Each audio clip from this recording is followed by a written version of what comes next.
வந்துட்டேன். Shadow is here. இன்றைக்கி நம்ம என்ன பார்க்க போகிறோன்னா சைக்கோ. இந்த ஸ்டோரி கண்டிப்பாக உங்களுக்கு ரொம்பவே பிடிக்கும். ஆக்சுவலாக செம்ம தூக்கம் புக்கலே இருந்தாலும் ஓகே, இன்றைக்கும் வீடியோ போட்டாகணும் கண்டிப்பாக. ஸோ அதனாலேயே எழுந்திரிச்சு பேசுகிறேன். பார்ப்போம். ஸ்டோரிக்கான நல்ல ரிவ்யூ கொடுத்துருக்கீங்க, தேங்க்யூ ஸோ மச். சரி வாங்க, இப்போ நம்ம ஸ்ட்ரெயிட்டாக ஸ்டோரிக்குள்ளே போகலாமா? சப்ஸ்கிரைப் பண்ணாதவங்க மறக்காமல் சப்ஸ்கிரைப் பண்ணிடுங்க. அப்போ தான் நான் போட்ட வீடியோலாம் உங்களை வந்துச்சிடும், நீங்களும் மிஸ் பண்ணாமல் இருப்பீங்க. உனக்கு என்ன பிரச்சனைடையா? இதுக்கு நீங்கள் நின்றுட்டுருக்கா? ஓ, நாங்கள் இருக்கேன்றது உங்களுக்கு தெரியுதா? நான் என்னமோ நீங்கள் கண்ணை மூடி தூங்கிட்டு இருக்கீங்கன்னு நினச்சேன். லாஸ்ட்டில் பார்த்தா நீங்கள் முழிச்சிட்டு தான் இருக்கீங்க போலையே. எனி டைம் அலாட்டாக இருக்கிறது எனக்கு ரொம்ப பிடிக்கும். ஓ அப்படியா? சரி டீச்சர், நான் உங்ககிட்ட லவ் பண்ணலாமான்னு கேட்டேன். அதுக்கு நீங்கள் என்ன முடிவு? கடைசியாக சொல்லாமலே போகிறீங்களே. உனக்கு என்னடா, இப்போ நீ என்ன லவ் பண்ணுமா? நான் உங்களை லவ் பண்ணிட்டு தான் இருக்கேன், நீங்கள் தான் என்ன லவ் பண்ண மாட்டேன்றீங்க. அதுக்கு தான் என்ன பண்ணால் நீங்கள் என்ன லவ் பண்ணுவீங்க? என்ன லவ் பண்ணுறது உனக்கு ஈஸியான விஷயம்னு நினைக்கிறியா? அப்படின்னு சொல்லி ஜங்குக் தான் இப்போ அப்படியே ஐஸ் ஓப்பன் பண்ணி பார்க்குறான். அவங்க அப்படி ஜங்குக் பக்கத்தில் தான் அப்படி க்ளோஸாக வந்து நின்று அந்த பெஞ்சு மேலே கை வச்சு பேசிகிட்டு இருந்திருப்பான். ஆமாம், உங்கள லவ் பண்ணுறது ஈஸி தான். அப்படியா? ரொம்ப ஈஸியா? என்னை பற்றி உனக்கு என்ன தெரியும்? என்ன தெரியணும்? என்ன தெரியணும்னு நினைக்கிறீங்க? நான் யார், நான் எப்படிப்பட்டவன், லவ் பண்ணா அது எப்படி முடிவாகும்னு உனக்கு தெரியுமா? என்ன லவ் பண்ணா உன் ஃப்யூச்சர் என்ன ஆகும் தெரியுமா? என் ஃப்யூச்சர் எப்படி இருந்தா உங்களுக்கு என்ன? அவ்வளோ அக்கறையாக இருந்தால் லவ் பண்ணுங்க. ஏன் லவ் பண்ண பயமாக இருக்கா? என் ஃப்யூச்சர் எப்படியா வேணாலும் இருந்துட்டு போட்டோம், ஆனால் எனக்கு உங்களை லவ் பண்ணணும். நான் செத்தாலும் உங்களை தான் லவ் பண்ணுவேன். எனக்கு என்னமோ இது கடைசி வரையும் கூட இருக்க முடியுமான்னு தெரியலையே. ஏன் அப்படி சொல்கிறீங்க? சும்மா நீங்களும் என்னை லவ் பண்ணாத மாதிரி நடிக்காதீங்க. நீங்கள் என்னை லவ் பண்ணுறீங்க, எனக்கு நல்லா தெரியும். எதை வச்சு சொல்கிற? ஏன்னா நான் லவ் பண்ணதுக்கு காரணம் நீங்கள் என்ன அப்பப்போ நான் போகிற இடத்துக்குலாம் வந்து பார்ப்பீங்க. நான் கேன்டீனில் இருந்தால் ஏன்னா ஓரமாக நின்று சைட் அடிக்கிறது. நான் எங்கேயாச்சும் மால் வெளியே போனால் பின்னாடியே வருது. அதுக்கப்புறமா எங்கே போனாலும் சரி, ஸ்கூலில் நான் திரும்புகிற இடம் ஃபுல்லாக நீங்கள் அங்கே நின்றுட்டு தான் இருக்கீங்க. அப்போது என்னை பிடிச்சனால தானே நீங்கள் என்னை வாட்ச் பண்ண ஆரம்பிக்கிறீங்க. இதெல்லாம் பார்க்குறப்போ உனக்கு அப்படியா தோணுதா? உன்னை நான் ரொம்ப ஜீனியஸ்ன்னு நினச்சேன், பட் ஆனால் என்னை நீ ரொம்ப டிசப்பாயின்மெண்ட் ஆக்குற. என்ன என்ன சொல்கிறீங்க? ஒன்றும் இல்லை, எல்லாம் உனக்கு புரிய வேண்டியப்போ கரெக்டாக புரியும். அவங்க அப்படி ஜங்குக் பக்கத்தில் வந்து அப்படியே சேரை ஒரு சைடு இழுத்து விட்டு ஜங்குக் மேலே அப்படியே போய் உட்காந்துக்கிறான். இங்கே பாருங்க ஜங்குக் சார், நான் உங்களை லவ் பண்ணுறேன், நீங்களும் என்ன லவ் பண்ணுங்க. ஃபர்ஸ்ட் லவ் பண்ணல, கண்டிப்பாக பண்ணணும் அப்படின்னு உங்களுக்கு ஆர்டர் கொடுக்குறேன். நீ எனக்கு ஆர்டர் கொடுக்குற? நான் டீச்சர். டீச்சராக இருந்தால் என்ன, டீச்சரை ஸ்டூடெண்ட்ஸ் லவ் பண்ணக்கூடாதுன்னா எந்த ஒரு ரோலும் கிடையாது. உங்களுக்கு புரியுதா? எனக்கு புரியுதா? இந்த இடத்தை விட்டு போய் கிளம்புறியா? நீங்கள் பாருங்க, இவ்வளோ ஓப்பனாக சொல்லியும் நீங்கள் எதுக்கான இந்த மாதிரி பண்ணிட்டுருக்கீங்க? மூத்தா மேலே இருந்தா எந்திரி. முடியாது. நீங்கள் எனக்கு ரொம்ப சொல்கிற வரையும் இந்த இடத்த விட்டு நான் போக மாட்டேன். ரியலி இந்த இடத்த விட்டு நீ போக மாட்டியா? என்ன பண்ணாலும் போக மாட்டியா? போக மாட்டேன். இதுக்கு மேலே ஆசையாக இருக்கட்டு தான் அப்படின்னு சொல்லி ஜங்குக் தான் அப்படியே அவங்க பிடிச்சி கீழே தள்ளி விட்டுடுறா. என்ன ஆச்சு டீச்சர்? எதுக்காண்டி என்ன தள்ளி விட்டீங்க? நானும் அவ்வளோன்னு சொல்லிட்டு இருக்கேன். என்னடா லவ்வுக்கு மீனிங்கே தெரியாது. லவ் வந்துட்டான் பெருசாக. ஸ்கூல் டேத்தில் லவ் கிவன்னு என்கிட்ட நீங்கள் நீ பாக்ஸிங் பண்ணுறனாலையும் இல்லை 4 பேர்த்து கூட சண்டை போடுறனாலையும் நீ பெரிய ஹீரோ ஆகிட மாட்ட. ஒன்று பார்த்து இந்த ஸ்கூல் பயப்படுதுன்னா அதுக்கு நீ தகுதி இல்லாத ஒரு இடத்துல இருக்க. நீ பெரிய எடுத்து பையன். அப்புறம் உன்னை யாரும் இங்கே எதுவும் கேட்க மாட்டாங்க. அதனால மட்டும்தான் இங்கே எல்லாரும் அமைதியாக இருக்காங்க. அப்புறம் கொஞ்சம் சண்டை போடுறதுல சில்லண்டி பசங்களாம் அவங்ககிட்ட வந்து பயப்படுறாங்க. அதை பார்த்து 4 பேர் ரூமர்ஸ் போட்டு இன்னும் பயந்து சாப்பிட்றாங்க. அவங்க ஒன்றை பார்த்து பயம் இல்லை, பின்னாடி நிற்கிறவங்கள பார்த்து பயம். புரியுதா? அவங்க அப்படியே உட்காந்த மாதிரி விழுந்திருப்பான். ஸோ ஜங்குக்கு தான் அவங்களோட நெக் அப்படியே பிடிச்சி அப்படியே ஸ்டாண்டப் பண்ணி நிற்க வைக்கிறான். இங்கே பாரு, உனக்கு லாஸ்ட்டு வார்னிங் தரேன்.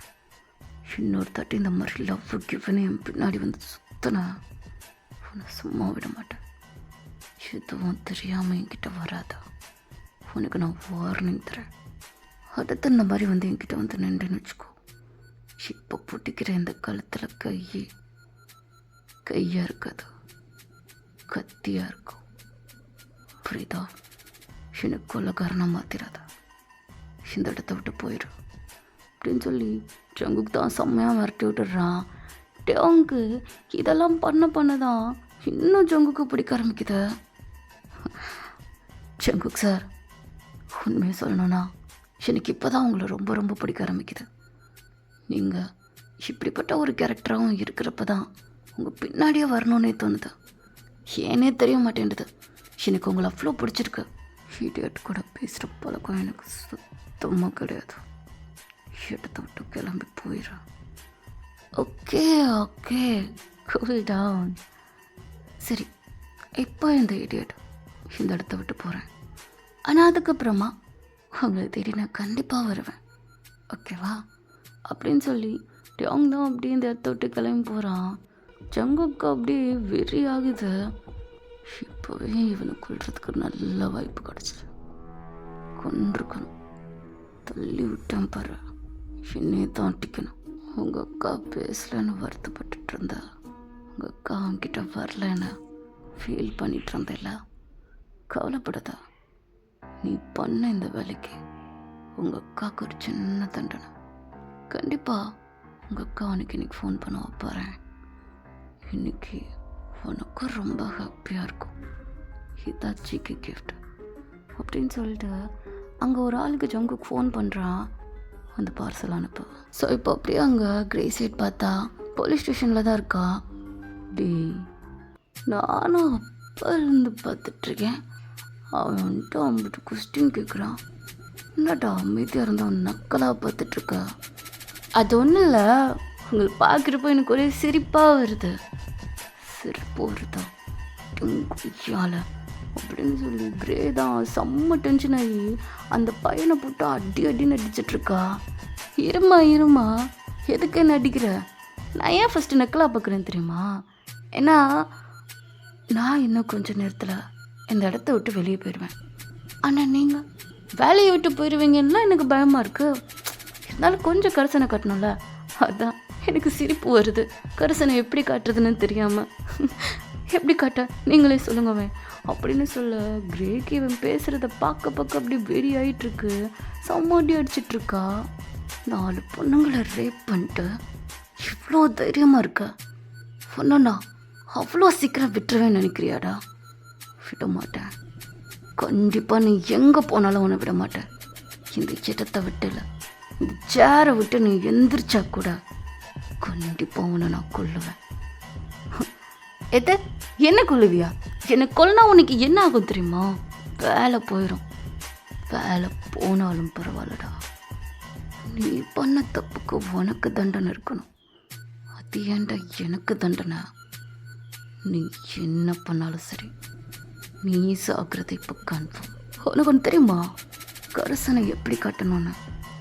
உனக்கு காட்டுற கரிசனை இந்த கிரே வேற மாதிரி காட்டுவான். கிரே அப்படியே அந்த பெஞ்சு மேலே ஏறி உட்காந்துக்கிறா. அந்த பையன் அப்படியே சேரில் தான் உட்காந்துருப்பான். சேரோடு அப்படியே காலை வச்சு இழுத்து பக்கத்தில் தச்சுக்கிறா. உனக்கு ஒன்று தெரியுமா, இப்போ உனக்கு 2 ஆப்ஷன். ஒன்று, நீ பண்ண தப்பெல்லாம் ஒத்துக்கிட்ட ஜெயிலில் போய் உட்காரு. அப்படி இல்லைன்னு வச்சுக்க, இப்போ எந்திரி. இந்த இருக்கு பாரு என்னோட புல்லட். அதே இப்போ நான் கன்னில் போடுவேன். 5 நிமிஷம்லாம் இல்லை, ஒரே நிமிஷம் உன் நெத்தி பொட்டில் இப்போ நான் சுட்டுவேன். சரிஞ்சு கீழே விழுவேன். மேடம் மேடம், பெரிய எடுத்த பையன், என்ன இலவா வேணா இருந்துட்டு போட்டோம், தள்ளிடுற, என் பக்கத்தில் வராத, இல்லைன்னா அந்த கன் ஃபோம்பேலையும் பாயிண்ட் பண்ண கரெக்டாக ஆயிரும். ஸோ அக்யூஸ்டாக இருக்கிற அந்த பையனுக்கு அப்படியே ஒரு மாதிரி நடுங்க ஆரம்பிக்குது. இருந்தாலும் பயத்தை வெளியே காட்டாமல், இங்கே பாரு, ஒன்னாலலாம் சின்ன ஷூட் பண்ண முடியாது, ஷூட்டிங் ஆர்டர்லாம் உனக்கு யார் கொடுத்தா? யாரு கொடுக்கணும்னு நினைக்கிறேன்? போலீஸோட ஹெட்டே இங்கே நான் தான்டா. நான் கொடுக்காம உங்கள் ஒப்பா நான் வந்து கொடுப்பான். உனக்கு நம்பிக்கை இல்லையா? சரி, ஃபஸ்ட்டு புல்லட்டை காலில் இருக்கிறேன் அப்படின்னு சொல்லி கிரே யோசிக்கவே இல்லை, டபக்குன்னு ஷூட் பண்ணிடுறா. அவன் அப்படியே அரண்டு கதறிட்டு இருக்கான். கரெக்டாக அந்த அக்யூஸ்டோட லாயருமே வரான். ஏய் என்னம்மா நீ பாட்டுக்கு என்னோட கிளைண்ட் எப்படி பண்ணிகிட்ருக்க? இது சட்டப்படி குற்றம். யார சொன்னா குற்றம் மற்றோன்னு? சட்டப்படி அவனும் தான் தப்பு பண்ணான், ஈஸியாக வெளியே விட்டுருவேன்னு சொல்கிறான். அப்போ எனக்கு வரதா தெரிஞ்சா ஒன்னையும் போட்டு தருவேன். வா வந்து இப்போ என்ன கேட்க வந்திருக்க? இப்போ அவனை வெளியே மட்டும் நீ கூட்டு போ, அவன் வந்தா கூட்டு போ பார்க்கலாம். ஏய் கிளம்புடா. ஸோ அவங்க பையன் அப்படி பயந்துட்டே உட்காந்துட்ருக்கான். சார் வாங்க சார், இவன் ஒன்றும் பண்ண மாட்டா, உங்கள் அப்பா எவ்வளோ பெரிய ஆள், இதெல்லாம் சின்ன விஷயத்துக்குலாம் இந்த பொண்ணை பார்த்து அது பயந்துட்டுருக்கீங்க. அவள் ஆஃப்டரால் ஒரு பொண்ணு. அந்த பொண்ணு இப்போ என்ன பண்ணுவ தெரியுமா அப்படின்னு சொல்லிட்டு அங்கே அந்த வக்கீலோட கையிலையும் ஷூட் பண்ணிடுறா. ஏய் என்னம்மா என்னையும் ஷூட் பண்ணிட்ட? என்ன எதிரியா நினச்சா கூட நான் மன்னிச்சிட வேண்டாம். இப்படி நீ என்னையவே கீழ்த்தரமாக வந்து பேசுகிற. பொண்ணுன்னா போலீஸாக இருக்கக்கூடாதா? தைரியமாக வரவே கூடாதா? என்ன ஓவராக பேசிகிட்டு இருக்க? என்ன பெரிய மாதிரி யார் பேசினாலும் அவங்க உயிரோடவே இருக்க மாட்டாங்க. ஸோ அந்த அக்யூஸ்டாக இருக்கிற பையன் அப்படியே ஒரு மாதிரி பயந்து எந்திரிக்கிறான். ஸோ கிரே யோசிக்கவே இல்லை, அந்த பையனை அப்படியே நெத்தி போட்டில் சுட்டுடுறான். அவன் அப்படியே இறந்து போய் கீழே விழுகிறான். நான் தான் சொன்னேன் இல்லைடா எந்திரிக்காதன்னு. இப்போ எந்திரிச்சு கீழே செத்து போய் கிடக்குற. நானா பொறுப்பு சொல்லுங்க? நானாடா பொறுப்பு அப்படின்னு சொல்லி அங்கே இருக்கிற எல்லா போலீஸ்டையும் கேட்க வாயவே யாரும் திறக்கலை. ஸோ கிரே வந்து அந்த அளவுக்கு ஒரு உச்சக்கட்டத்தில் டென்ஷன்லேயும் காண்டிலையும் அப்படி சுற்றிட்டு இருக்கா, கொல்ல வெறி ஆகிட்டுருக்கா. ஸோ அந்த வக்கீல் அப்படி பயந்தடிச்சு குடுன்னு வெளியே ஓடி போயிடுறான். கரெக்டாக இந்நேரம் பார்த்து அந்த பார்சல் வருது.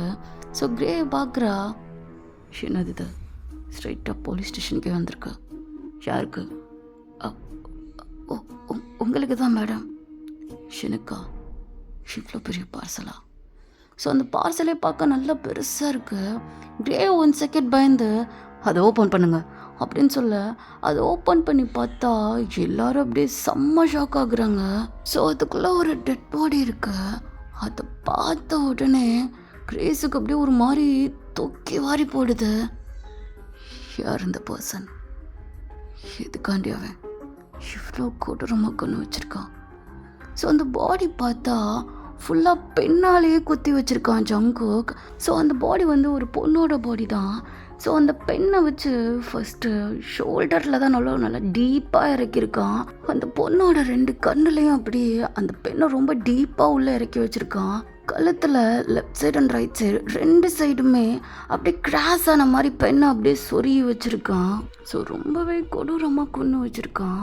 இது கிரேஸ் பார்க்குறப்போ இது அவன் தான், இது அந்த கில்லர் தான், நான் தேடிட்டுருக்கேன் அந்த கில்லர். பர்ஃப்யூம் அவன்தான் இது அப்படின்னு சொல்லி அவள் கொஞ்சம் கூட யோசிக்கவே இல்லை. அந்த பாடி எடுத்து அப்படியே கீழே போடுறா. அந்த பாடி கீழே கரெக்டாக ஒரு லெட்டர் இருக்கு. ஸோ அவங்க அதை அப்படியே கிரேஸ் எடுக்கிறா. சரி ஓகே, இதோட இந்த ஸ்டோரி முடிஞ்சு. அண்ட் நெக்ஸ்ட் ஒரு நல்ல ஸ்டோரியில் இந்த ஷேடோ உங்களை வந்து மீட் பண்ணுறேன். பாய் பாய். இந்த ஸ்டோரி எப்படி இருந்துச்சு கமெண்ட்டில் சொல்லுங்கள்.